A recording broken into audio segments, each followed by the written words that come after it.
40 Watters, welcome. Another episode 40 Watt podcast. We're approaching the end of season 5, but I've still got a few more episodes for you coming in the next few weeks. I'm very, very excited I'm super excited. Isn't that what I normally say? I'm super excited. I'm trying not to say that anymore because it gets a little old. First of all, got a few things to take care of here at the top of the episode before we get really rolling. You've already seen the title. You know who's on the podcast. We're going to talk about all things guitar shows, and we are going to get really nerdy with it as we always do. But first, I got to thank the sponsors of this podcast. First of all, want to thank Barry over at Grez Guitars. Barry is building some of the coolest guitars, reclaimed redwood, not all of them, but a lot of them. Are made with really awesome redwood, like the guitar above my head, if you're watching on YouTube. That is a Mendocino baritone. I love that guitar. It is one of my favorite guitars to play, even just acoustically unplugged. It resonates, it rings, it's really light. I think it's about 5 pounds, which is incredibly light for a baritone.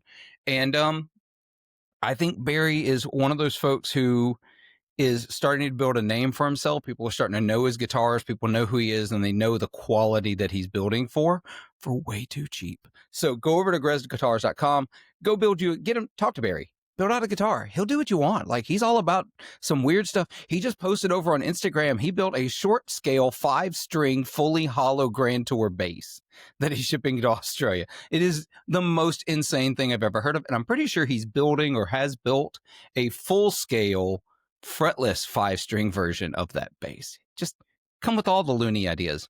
Also sponsoring this podcast, Maris Pedals. Terry, Angelo, and Gina, a great team over there at Maris, build some of the most mind-boggling effects that I've ever played. If you want to get weird, you want to get out there, go check out their pedals. I've got the big box ones around here. I was just playing earlier this week with the Enzo X. It's super weird, and I super love playing with it all the time. It does some of the wackiest sounds. Go check them out. Links are below. And lastly, because he's on the podcast, going to talk about Mark from Summer School Electronics. Mark's here. Mark makes really, really rad effects.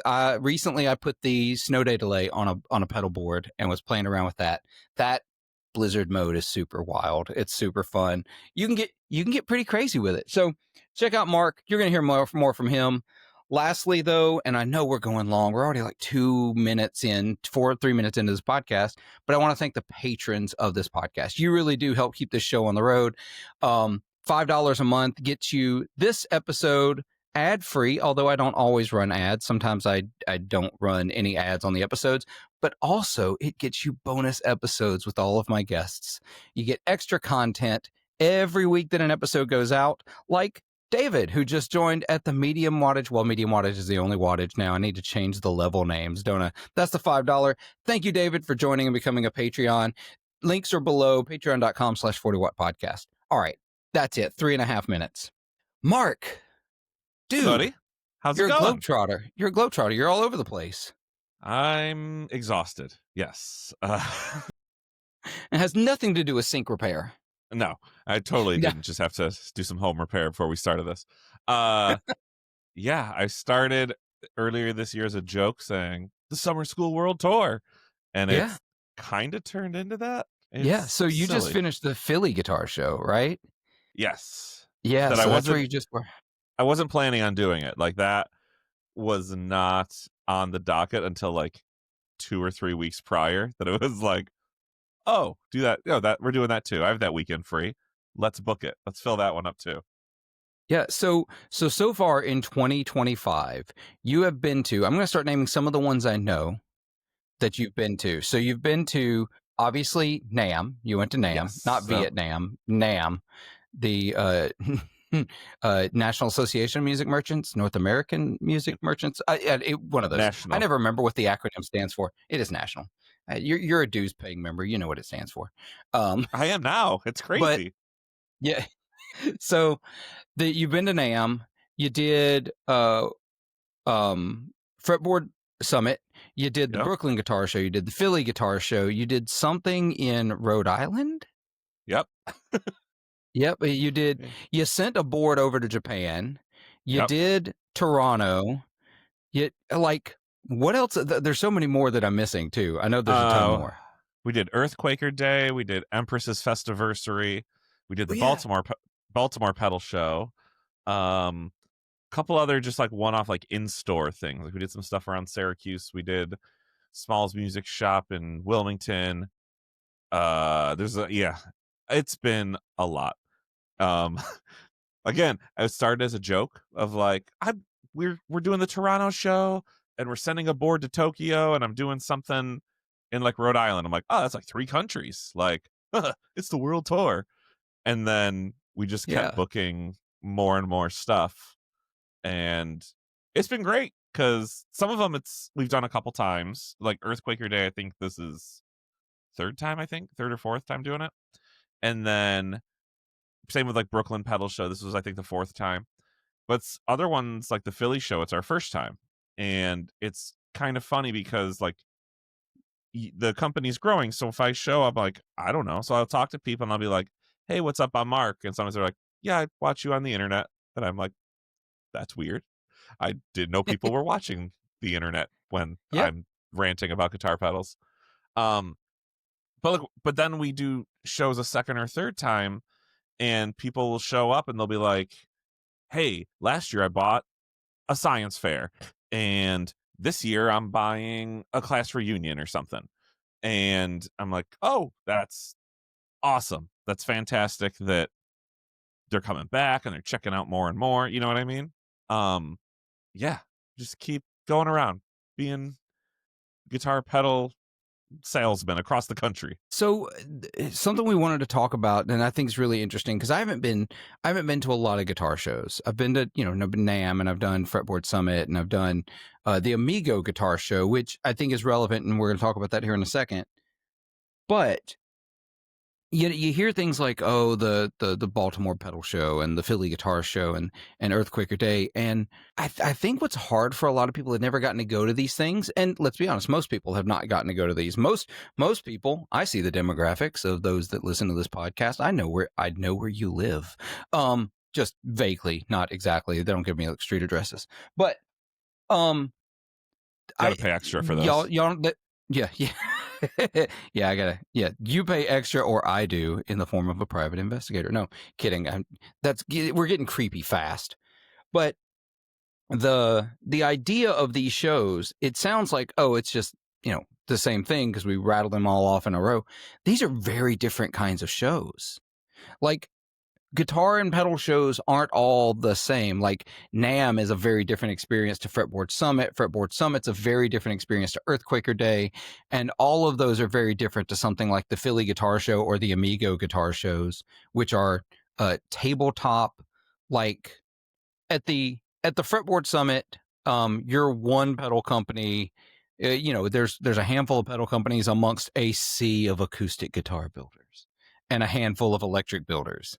Yeah, you it's. know, and I'm sorry. yeah, go ahead. Go. No, go ahead. Oh, I would say it's funny because like I have friends who play guitar in bands or like work at music shops around here. I see occasionally, and like they see that what we're doing. They're like, "Oh, you guys are going to NAMM." Like, man, if you need someone to go with you, let me know. I'll go to NAMM with you guys. And I'm like, dude, you would hate it.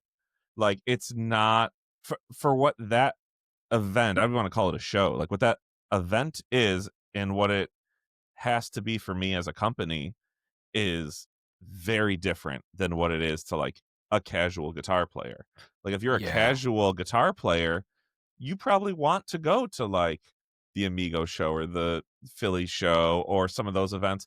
If you're a pedal guy who's just like, I'm all about pedals and synths and that whole like a little bit of everything, you probably want to go to Toronto or Brooklyn. And if you're a diehard who loves Earthquaker and like that vibe, Earthquaker Day. And if you're just like, I'm in the world of guitar, I want all aspects, then you're Fretboard Summit. Then there's different things for different people. And it from doing all these different events, I've kind of learned what to do and what not to do at some of these things. yeah, Whereas like the first year we did NAMM, we were like, can we sell on the floor? And they're like, no, it's not that kind of event. And so I was like, well, okay, well, I don't know how do we do that then? And we figured out it's about relationships with dealers and distributors and it's business. But then there's been a couple times this year where I've gone to different shows and I just bring a tote full of pedals, and like we sell out of a certain model, and you're like, oh, apparently, uh, you know, Connecticut really loves reverb because that went out real fast, or like Baltimore loves big buffs because those are gone. Um, yeah, it's really interesting knowing like what to do and how to cater to like each market. Um, yeah, and it's just the idea of like the quote unquote guitar show Right. isn't just a thing. And it's not. And I wanted to mention that because yeah, my first experience at NAMM, which I've talked about on this podcast, so I don't want to go into like massive depth, but I, like many, thought I wanted to go to NAMM, and I still do. Like, I love going to NAMM because I get to do it for the podcast, meet people, start lining up people to come be on the podcast, talk to brands, that kind of thing. But for just the average guitar player who, into gear, I won't say, grossly addicted to and immersed in like I am, um, it's hell. It's awful. It's loud. It's messy. It's a lot of walking around, and yeah, there are people that you might want to meet that's super rad. You get all of like 2 seconds to say hi to them, and you can't actually hear each other talk.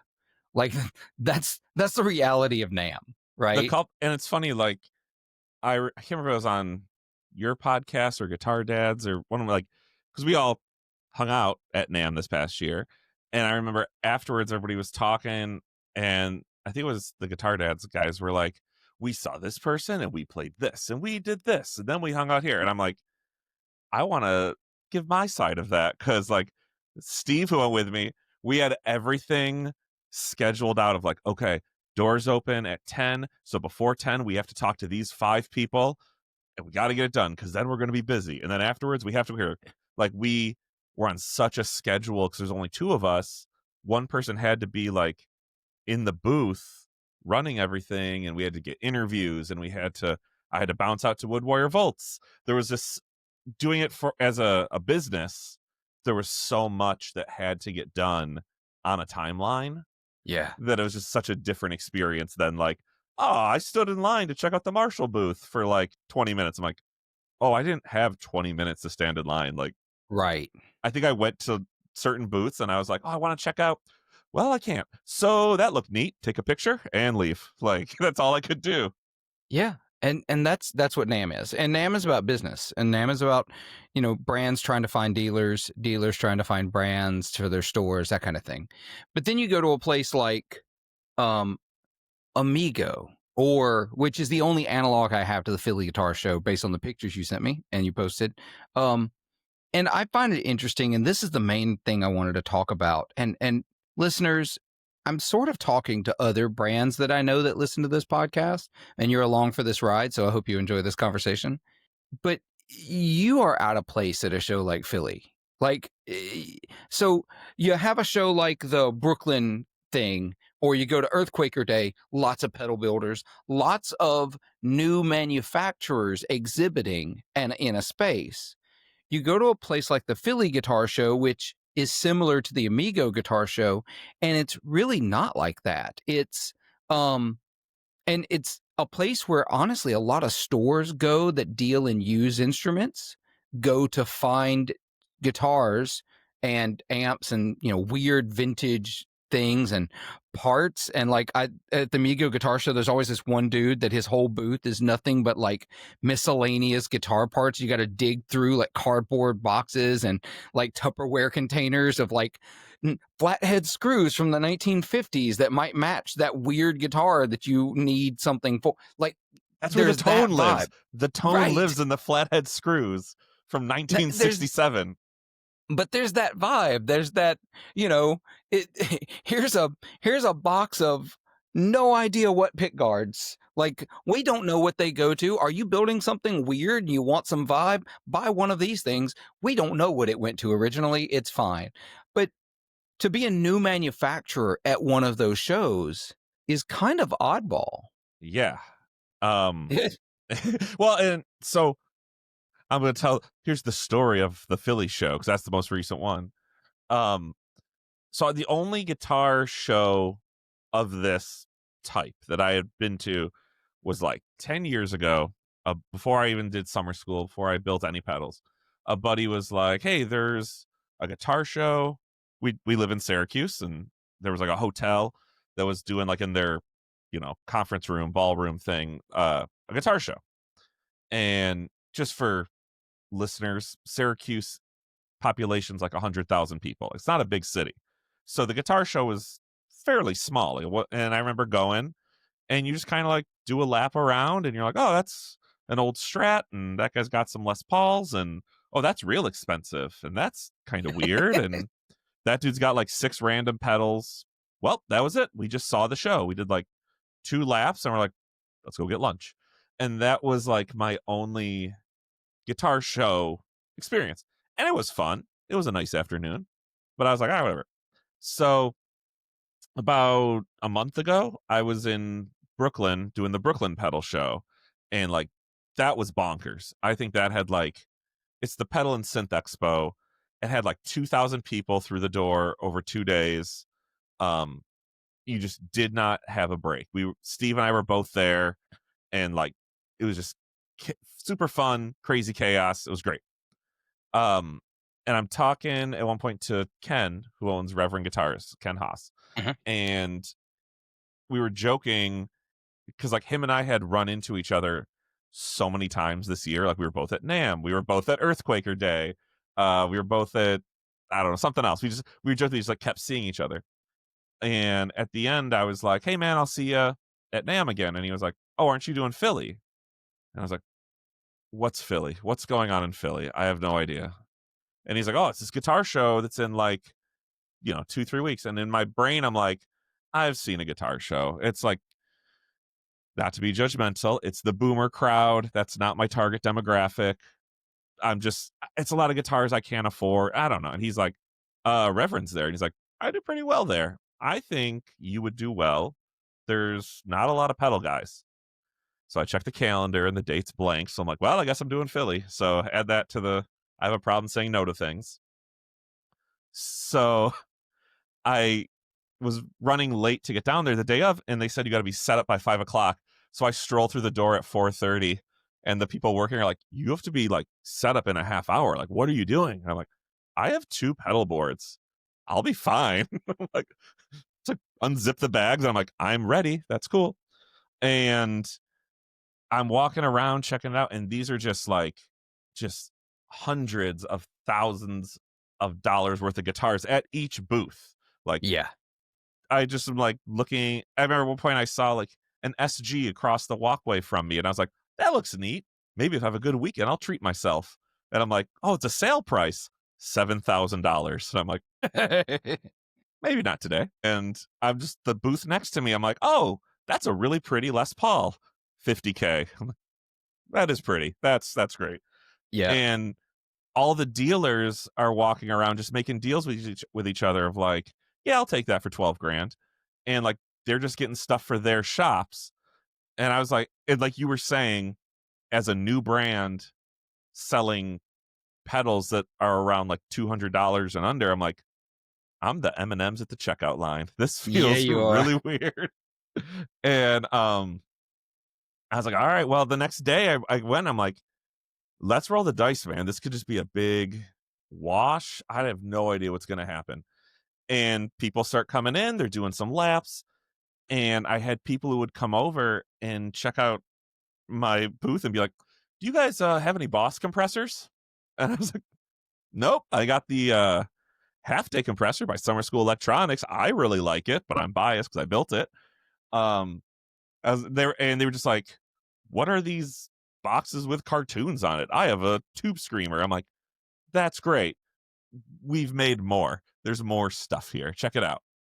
And some people would put on headphones, check it out, and they loved it. But there's also a crowd of like people roughly 40 and under who would come through who are like, "I've seen those on the internet. I've been meaning to check one out. Let me get it. I want to do it." I was like, "Great." And like they would get in play. And because we've done other events, there was some people would come by, and there was like, I'd ask them like, "Hey, you want to check anything out? Take it for a spin?" And they were like, "Oh yeah, I saw you at the event at Small's Music Shop in Wilmington a few months ago. You were sold out of this one. Do you have it today? I'm like, we sure do. So like people were coming back, it's like, and bringing their friends, and I was like, oh, this is really cool. And one of my favorite, there was a guy who went in and I had 2 boards, so he plugged into one he's playing, and his son's probably like 12, 13, standing there, and I'm like, hey man, do you want to plug into the other board and like try it out? And the kid was like, yeah. I'm like, go for it. He's like, nobody here has let me touch anything. And I was like, dude, I don't give a shit. Plug in, go to Yeah. town, like start clicking buttons, have fun. Kid loved it. I was like, that was the highlight of his day. And that was just the vibe of like, you had people who were there for the expensive vintage unobtainium stuff. But Mm-hmm. you also had people who were like, I want to see that. And like, I've never seen a 60s Strat in person. I've never played like a 56 Les Paul. I can't take it home with me, but I want to leave with something. And like, then they would come over and be like, what's this new brand? I'm like, yeah, we're doing stuff, man. And it was I think we did very well at the Philly show.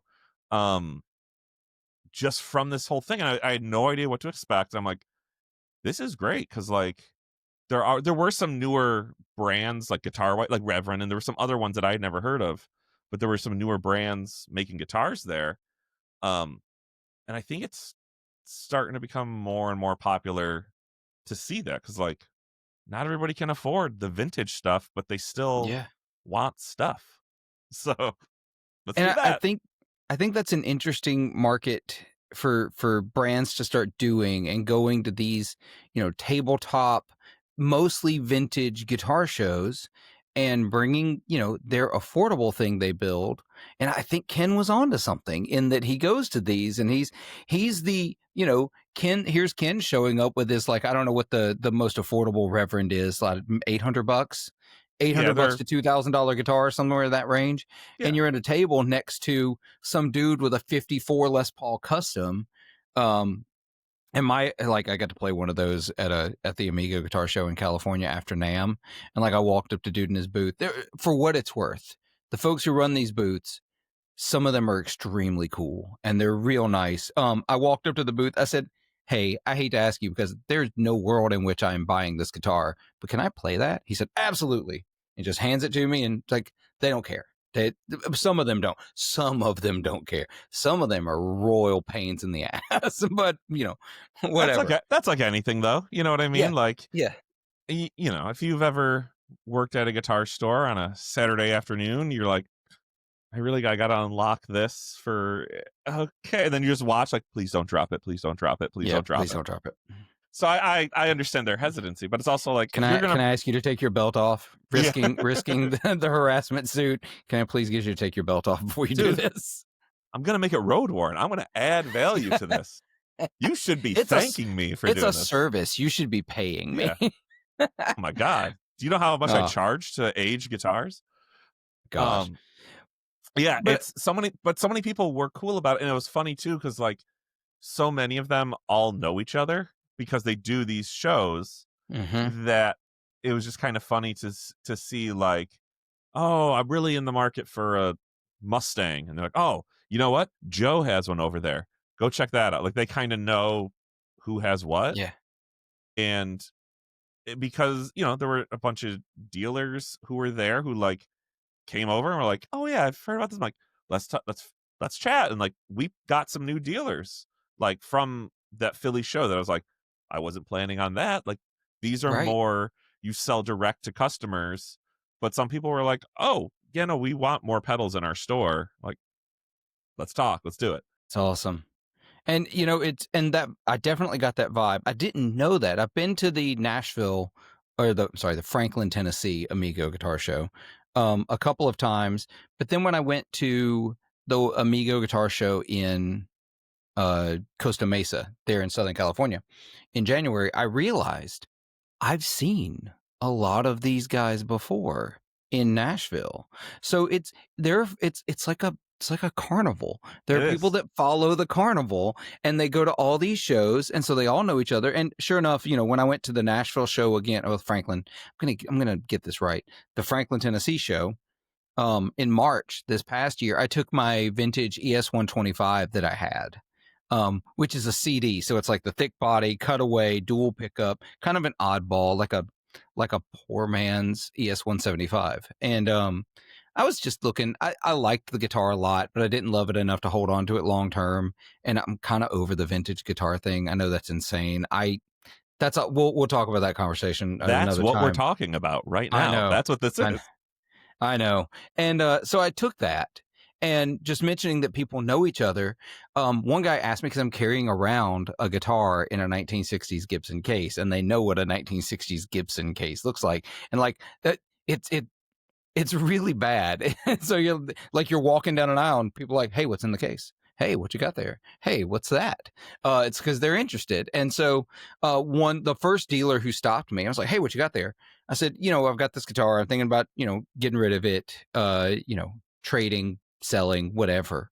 Open up the case. He looks over it. He's like, man, that's really cool. He said, that is not the kind of thing I cover, but you should go see this guy. And he sent me over to another booth, and sure enough, that guy bought it like immediately. So Like he knew his audience. Oh yeah, they know each other. And like, it's funny is like how you mentioned you just brought a guitar to it. Yeah. Though so many booths had signs that just say, we buy guitars, cash for guitar, whatever. And so people, when the people started showing up, at first I'm like, wow, a lot of people are walking with guitar cases. They must be going hog wild as soon as they get in the door. And they turn, and on the side of their case, they have a piece of paper taped to it that says like 72 Harmony, whatever price Right. or best offer. And I'm like, oh, they're just hoping a dealer's like, I got you, bud, bring it over here. And I was like, oh, that's kind of a cool idea. Then I saw, but it was just like a bad comedy that kept getting weirder. So then I saw a guy with a push cart that had like a Mesa Mark II and an Orange 412 and some other combo amp on this little cart that he's wheeling around. And I was like, oh, okay. Then I see a dude with, those big plastic totes that have like a handle but wheels, so it's up like you can tow it Yeah. behind you, like Yeah. the big ones. He had that with a sign that just said guitar parts $1, and he's just wheeling this thing around. It's like the peanuts vendor at a baseball game. Yeah, and he's just wheeling this cooler behind him that just like guitar parts, whatever you need, maybe I got it. And then I'm like, this is ridiculous. Then I see somebody come by with a hand truck with an upright bass just bungee corded to it with a piece of paper stuck, like selling this. I'm like, this is cartoonish and I love it. This is so good. It's my favorite thing. I'm gonna go to the Franklin Guitar Show again in March of next year, and maybe go to the Costa Mesa show again this year, but I may have to skip it because I may just fly back home right after NAMM because I'm going to be tired. I was exhausted that next day. I was ready to go home. But that's my favorite part about it. That it's yes, there's some rad guitars that you would probably never ever get to see or play or experience otherwise, but also there's a cast of characters that go with these shows, and just it is, and there's food trucks, and there's like it's the best time. And it's like you're sitting there, you're like walking around like, oh, you're checking out. I was like, I there was at the Nashville show or Franklin show and the Costa Mesa show, there's this vendor who's like all like vintage pedals, and it's super cool. And then they've got another, like they have two booth size, what I guess they're 10 by 10, 8 by 10, something like that space. You got two of them. One is like all vintage stuff, and one is just used newer stuff. And you find some oddball things that you would have never thought were in that space. Like you found one of your own pedals. Like what a weird thing. Like that was so. This one was like, it's a really big space. So it's like, it's called the Philly Guitar Show. It's the Greater Philadelphia Show. Anybody from there will tell you, you're not in Philadelphia. You're like 45 minutes outside, whatever. So you're in the southeastern part of Pennsylvania. And I walked through all the walkways to check out all the booths, but like, dude, you get overwhelmed really quick. You're like, really did fast. I see these Les Pauls already, or was that 2 aisles over? I don't remember.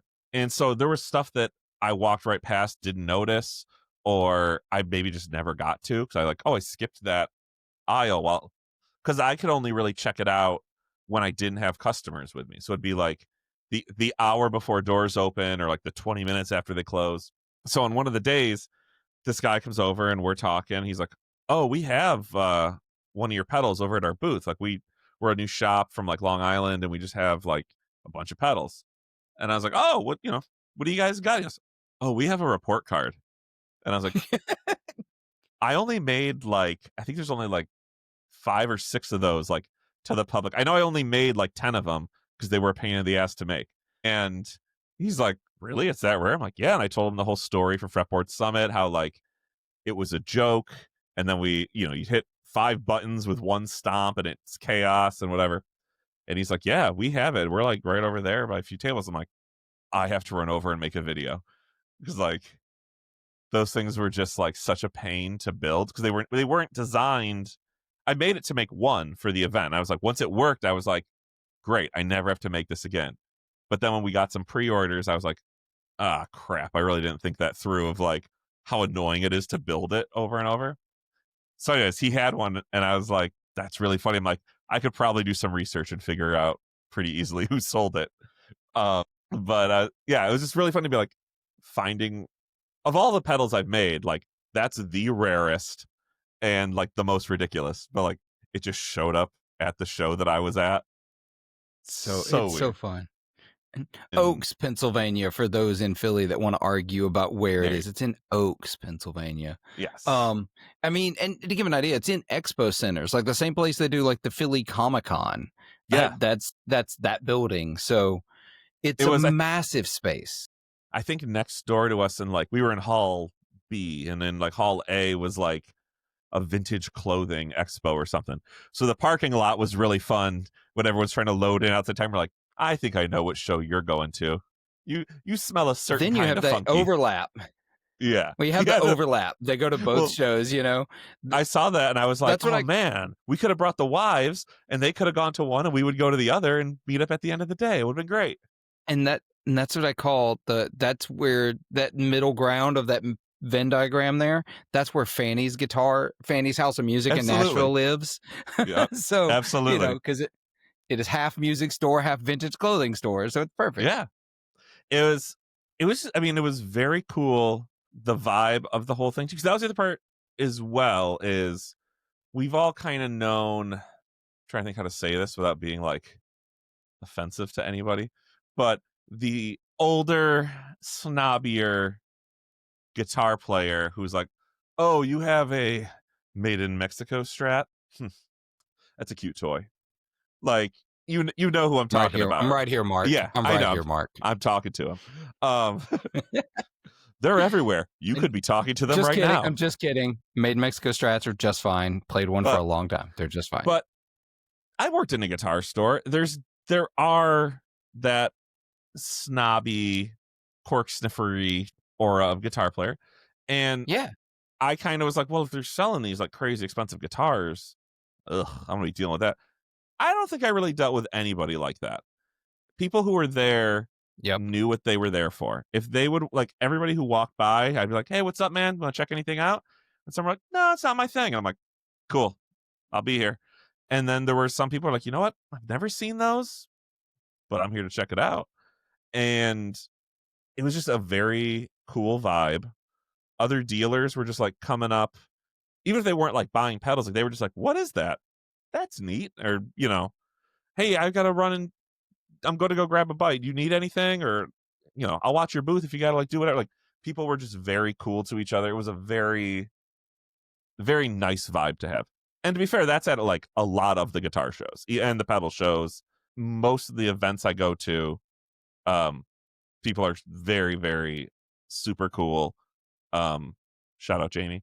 And if the show's not cool and the people aren't fun, I don't usually go back. But Yeah, all the, and then there's we have to cover the pitfalls of some of these shows though, and I won't name names, but one of the hazards of these shows is that occasionally I was hanging out with at the Franklin show and cross the aisle from a booth I was hanging out at. There were these 3 or 4 dudes having this like what sounded like acid fueled atonal jazz exploration for an hour. I was like, are they ever going to stop? Finally, someone from the show came over and was like, hey, seriously, half the volume. And it's one thing if one person's checking something out and they're a little loud for 5 minutes, 10 minutes. That's, whatever. You sort of expect that. It's a guitar show where you're checking something out.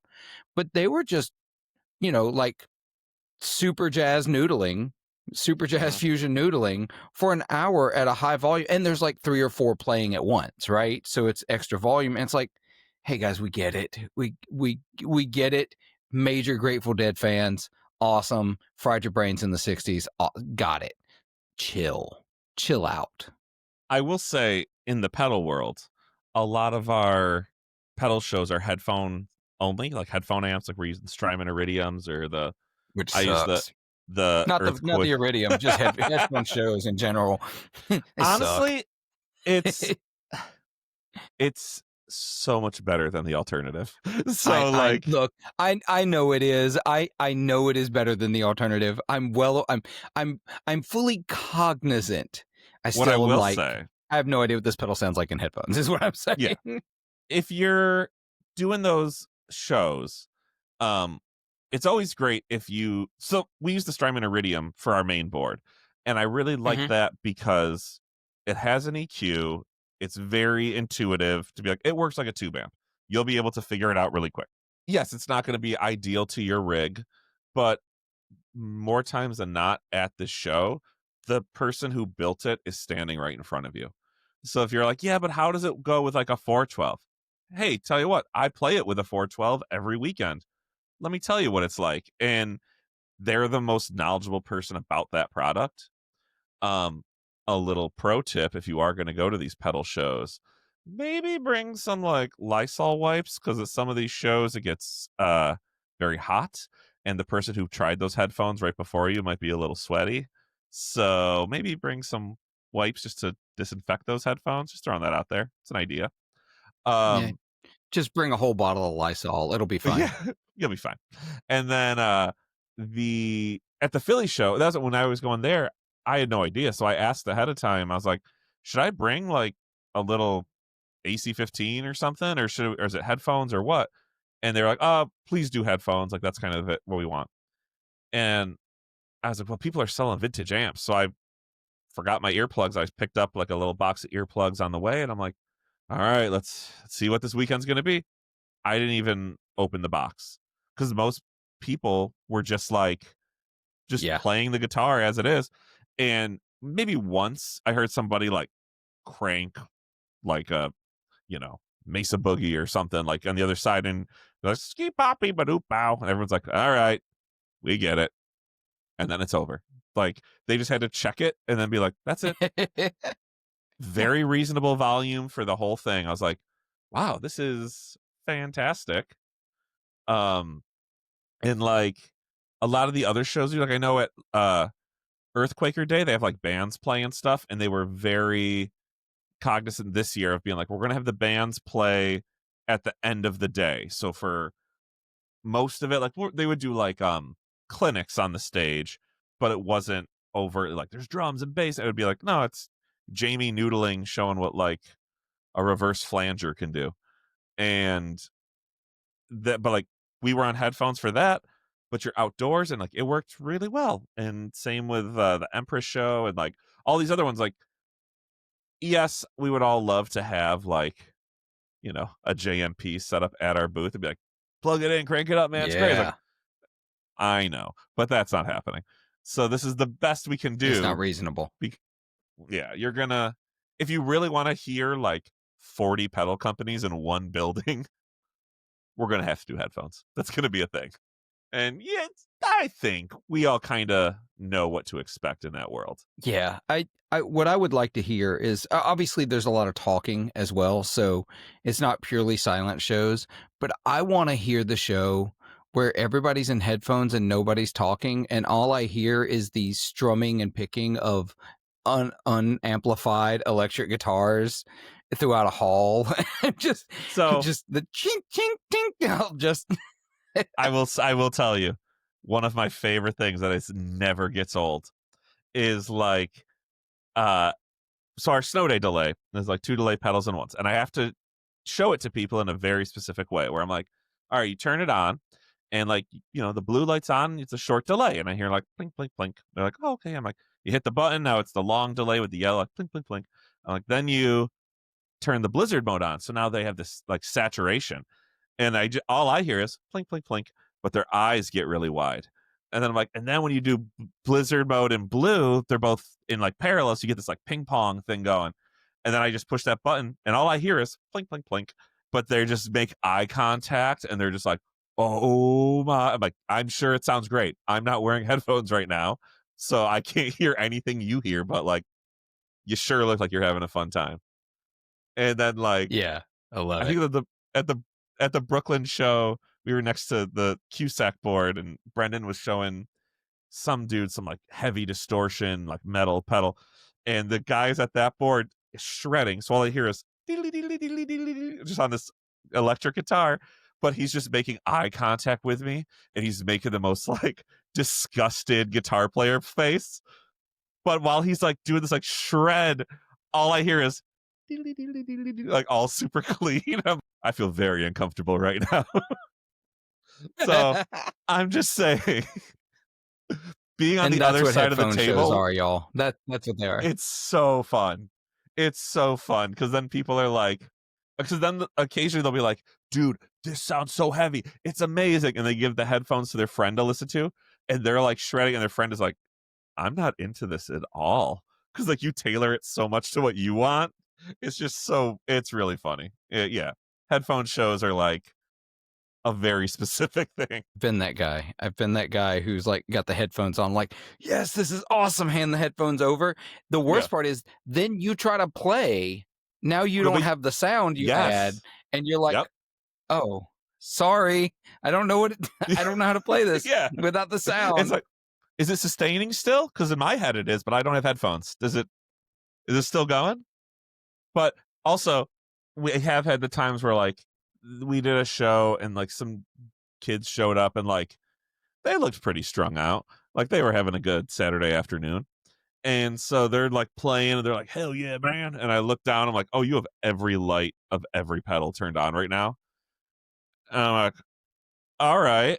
And he's like, bro, you gotta hear this. And he hands me the headphones and it's just static. I'm like, all right, click, click, click, click, click. That's enough of that. I think we're done. All right, man. You know what? There's other people.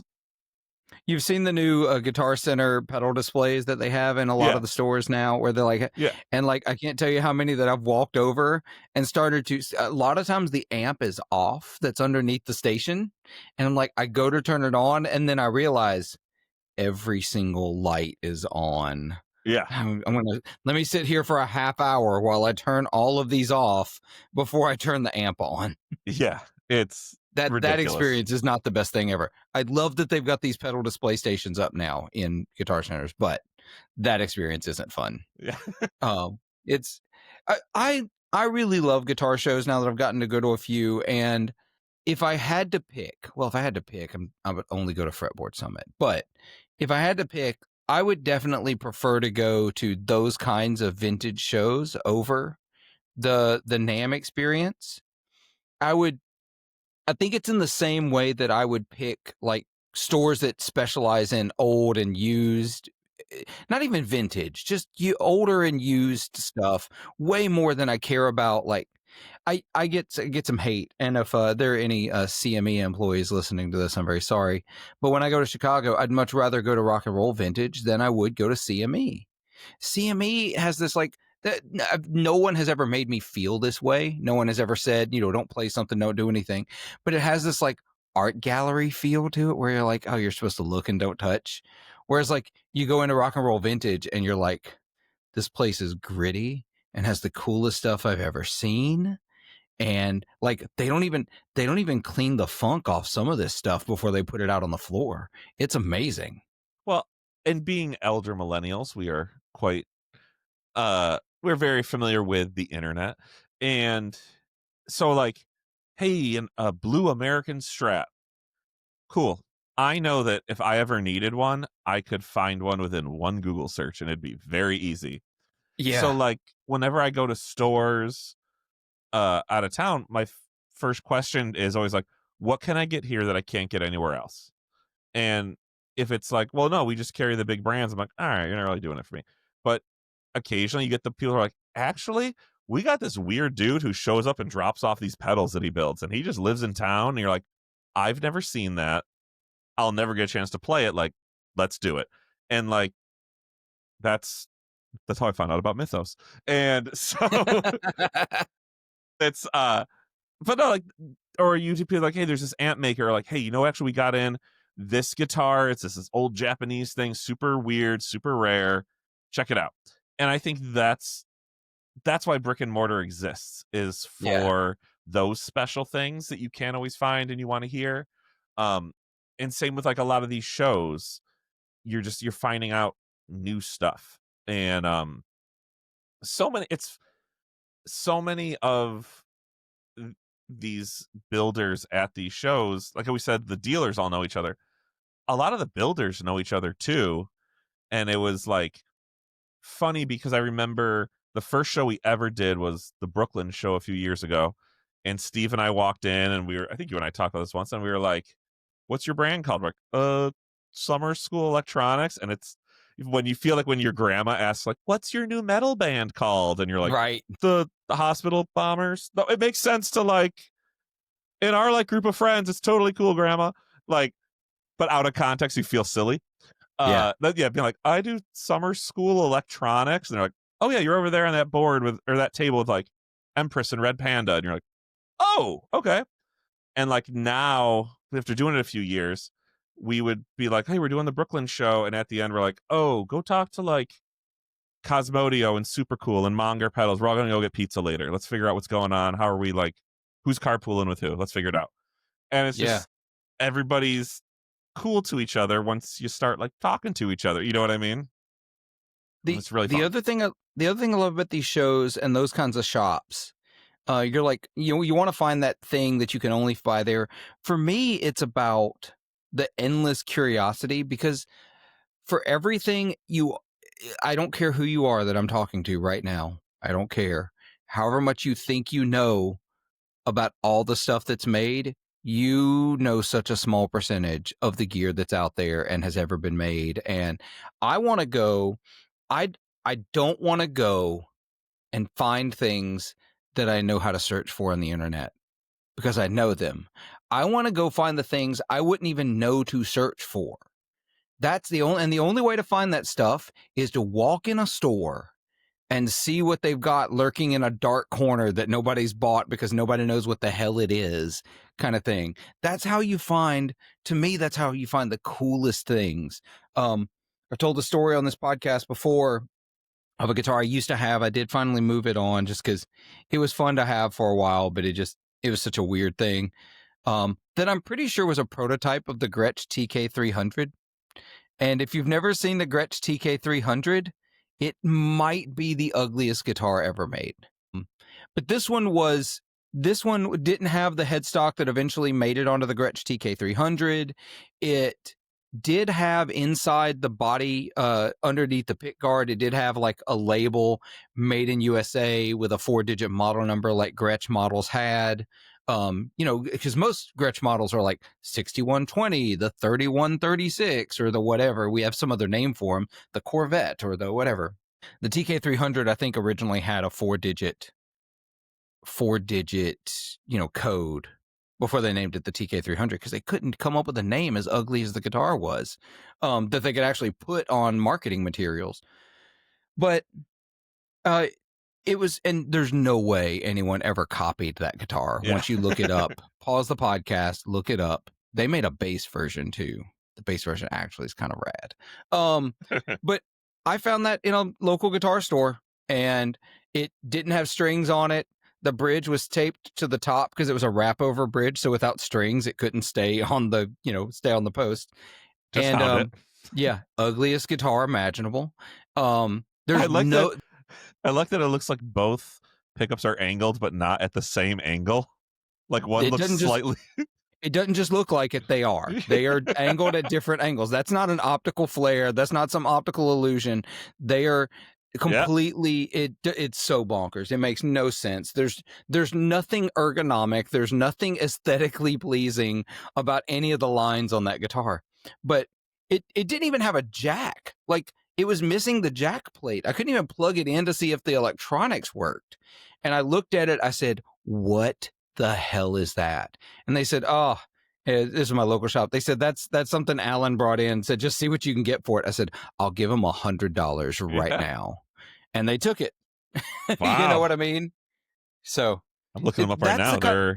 They're going for a lot more than $100 right now. Yeah, they are. Yeah, they are. But this was also a long time ago. This was mid 2000s. We didn't even have. This was pre-reverb. So yeah, give you an idea how long ago that was. You had to know. And that's what I go to these shows for, what I go to these guitar stores for. I want to find the thing I wouldn't even know to look up.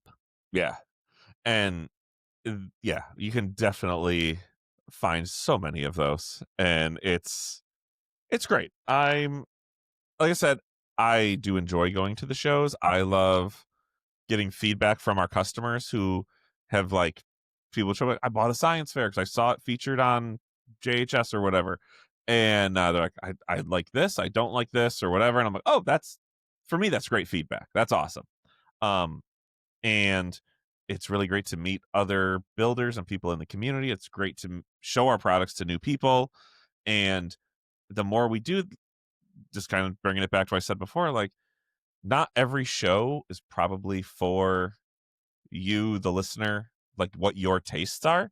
There are some people who are like, I got my tube screamer, I got my DD2, I'm good on pedals.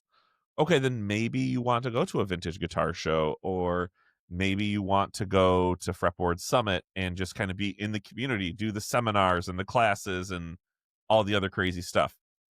Or maybe you are just a diehard Earthquaker fan and you like things like that, and you're like, maybe I should go to Earthquaker Day. Should I swing it? You should. You should totally swing it. It is a party, and it's so much fun.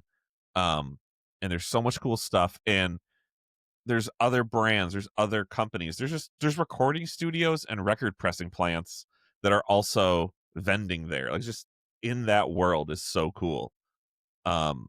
It's just great. There's so much to check out, and they're all a little different. And if you're curious about something, email me or message me on Instagram. I will gladly talk more about stuff because I like to talk. That's why I'm here. So as we get ready to wrap up and head over to the Patreon episode, remember, patreon.com/40watt podcast. Where are you going next? That was what the question was. I sidetracked myself. My brain just completely flashed the memory. Where's going next? Well, the next one's going to be local. I'm doing an event at our local Syracuse Guitar Center where I'm doing a pedal building class, and we're going to have all of our stuff out, and Steve's going to be there working the boards and doing the thing. And then we go to NAMM in January. And I don't think there's a lot of them kind of in the Northeast kind of get slow in the winter, spring, just because driving in the Northeast is great. Nobody has the sleds anymore with the dogs to take them to where they need to go. I try to get my two little dogs to pull the car, but they're not into it.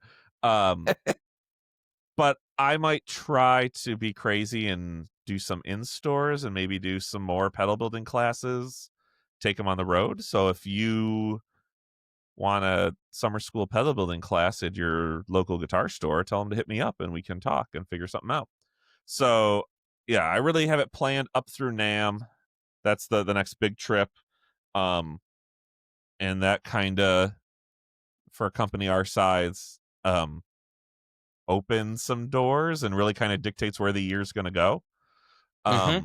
We're trying some different stuff at NAMM this year. We're not going to be on the main floor. We're going to be upstairs in the silent pedal room with like Earthquaker and Walrus, and I think Mad Professor's up there. I can't remember who else is up there already, but like there's a bunch of brands doing that. So if you are going to be at NAMM, come say hi. And I think that's pretty much as far as I have officially scheduled. We'll definitely do like Earthquaker Day. We'll do the Brooklyn Pedal Show. The things that are annual, that are like yes, those are already on the calendar, but they're like 6 months plus down the line. Yeah. So Sounds good. Well, Mark, thanks for coming on the show, chatting about guitar shows, and I think especially some of the brands that aren't doing some of these other tabletop shows maybe want to consider doing it. I think it's a good idea, especially after hearing your experience, because before talking to you, I've had brands that have come to me and asked me about these kinds of shows and whether they should do it. I'm like, I really don't know if that's your vibe. Like I don't see it, so I don't know how it'll go over. But now I have a case test, yeah, I mean, case study that I can tell them. based on this past year, I'd say do it. Again, some of there's probably some duds out there too that I don't know. If you get that one, I'm sorry, but so far we've had really good luck with it, and it's been a really fun time. Awesome. Well, listeners, all of the links for, well, not all of them, because I'm sure there's more than I could list, but there's some links down below for Summer School Electronics. Go check out Mark, Instagram, website, buy yourself a pedal or three. And you got anything cool for Black Friday? You got any deals? I got a whole list of deals I did in my classroom during my planning period today. I think we're doing up to like 20% off. It's like some stuff isn't all the way, but I think a lot is 20% off. Some's like only 10 or 15, but a lot of it's 20% off. I just restocked after that Philly pedal show, and hey man, give me a reason to build more pedals. So those will go on There you go. sale. I think we're going on sale this Friday, and it'll go through the Cyber Monday, Giving Tuesday, that whole whenever the theme days end is when our sale ends. I gotta look into that. Gotcha. Awesome. Well, listeners, make sure to click those links. Go check out Mark. We're going to head over to Patreon. So that's where you can find us. Or if you want, you can catch us on the next episode. But in the meantime, be good to yourselves, be kind to each other, and make some noise.